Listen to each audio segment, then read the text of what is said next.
Hello everybody, this is Di Antinatalist, and I first tested out my agreement to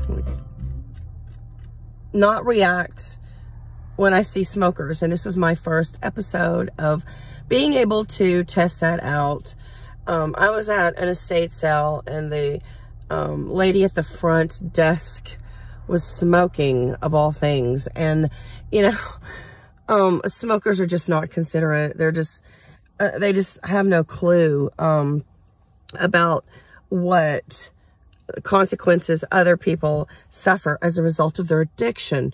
And it's predominant, it's everywhere. And I mean, it's at the store where they sit out at the front or the foyer. I was at JCPenney the other day, and they have a really good foyer to cover for rain. All these smokers decided to congregate there and smoke. And it's so unfair because all the smoke just I don't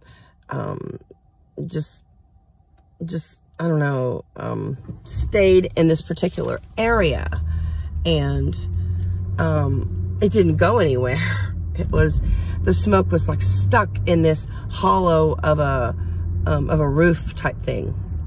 So anyway, and you know, this estate sale lady, I mean, I just got like one or two things, and so it was impossible to avoid her.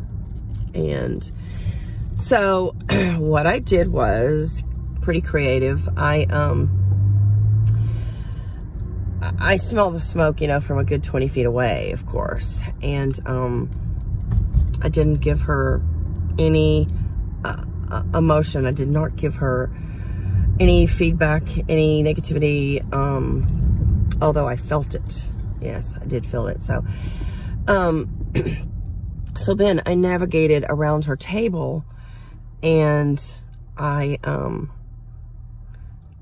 of went around, I went around and handed her the money from the side, which the cigarette smoke was blowing. Now, I had to circumvent her smoke, and I had to navigate around her addiction, which, you know, it's not fair for me, is it? It's wrong. It's actually wrong that she wasn't the least bit considerate and, you know, stepped away from me or refused to smoke at the entry of her table and her little cash register thing. So that is just eternally what I see smokers doing. They're just eternally inconsiderate. The vast majority are extremely inconsiderate, and that's what really makes me angry. It's not so much as, you know, and combined with the smoke, but you know, I should not have to smell anybody's smoke because it crosses my boundary. And anytime you cross someone's boundary with what a mess here. I just got up. But anytime you cross somebody's boundary with noise, pollution, like anything, it's, you know, it's offensive, and you should be really careful when you're in public. And another thing that really bothers me is whistling. I hate whistling. And, you know, a lot of men just whistle, and, you know, they don't even think about it. They just go on about their business whistling. And I really, really hate whistling. It's so annoying. And when the environment is quiet and then you have a whistler or a hummer, you know, it's not fair to those around you. So,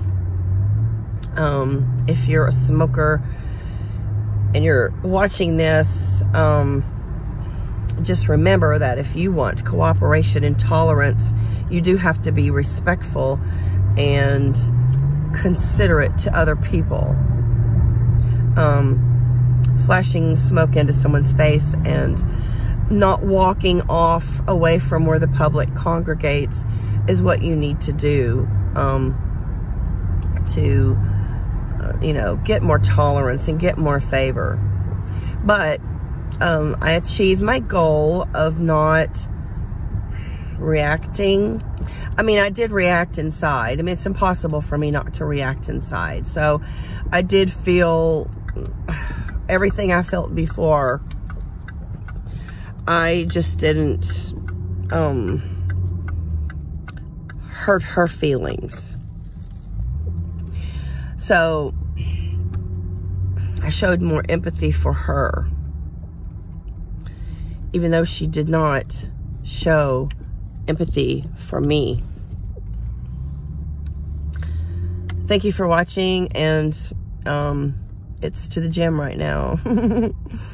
So I got on my new sneakers, and I'm gonna be having fun. Yeah, my goal is to work out for an hour.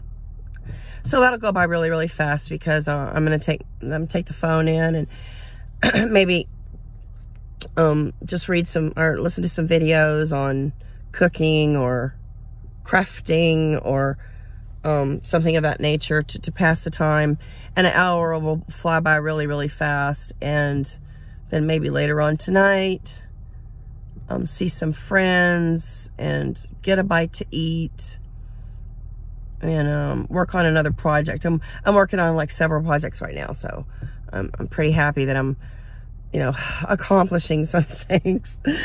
So anyway, if you're a smoker and watching this, please step away from entries and foyers and be careful. Just be mindful of other people, because when you smoke in public, the smoke carries and it infiltrates other people's boundaries, and it's not fair for people to feel the consequences of your addiction.